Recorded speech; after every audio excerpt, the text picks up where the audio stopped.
Hi, it's Michi Shinohara, and I want to just give you a super quick intro to using the microscope. This is for people who are doing their very first path rotation on their first day.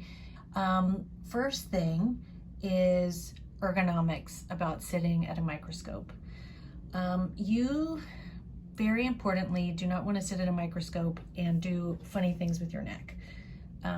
Some of the most common things that people notice are they have neck, back, or shoulder injuries or pain. So a couple things. First, when you're sitting in your chair, you want to sit so that your back is as close as possible to the back of the chair,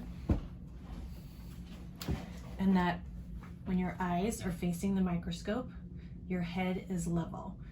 A very common thing I see is that people don't adjust their seat, and so they are looking up into that, and that starts to really crank on your neck. So as much as you can, adjust your seat so that you're looking straight ahead.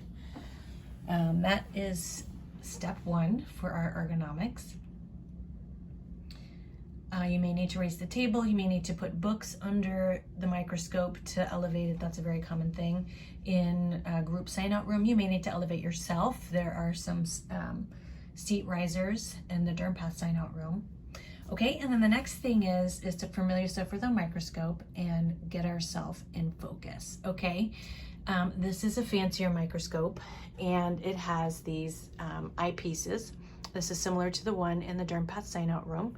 These eyepieces move in and out, and you should do that for the width of your eye. So you're going to approach it. You're going to look into both, and when properly adjusted, looking through the microscope should not make you feel nauseated or give you a headache. You should be able to see through both eyes, even if you have a very dominant eye. So you're going to be seeing out of both eyes, but at that point it may not actually be in focus. Okay?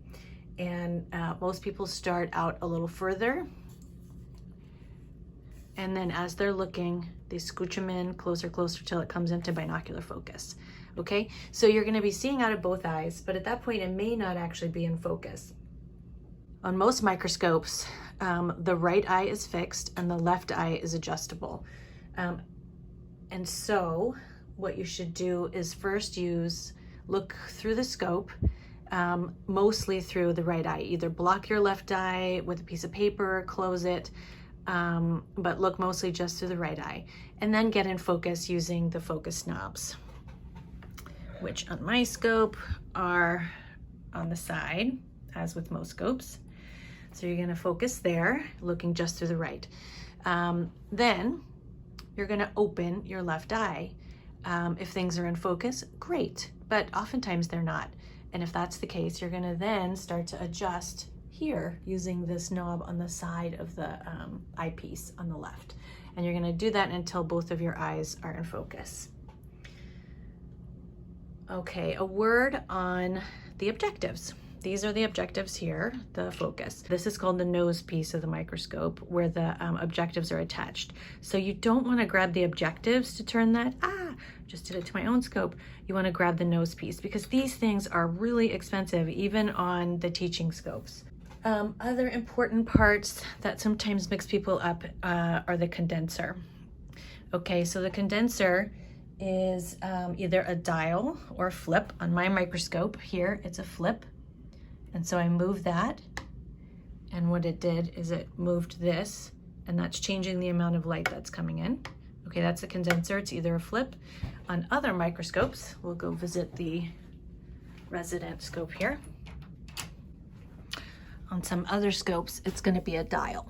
Okay, so there's a dial here, and that's going to make it go up and down. When you're looking at microscope slides, H&E slides, like on your Dermpath rotation, you're going to want this pretty much all the way up most of the time. If you're looking and you want very high contrast, like you're looking at a KOH, you're going to dial it all the way down. Okay, so we're ready to look at a slide.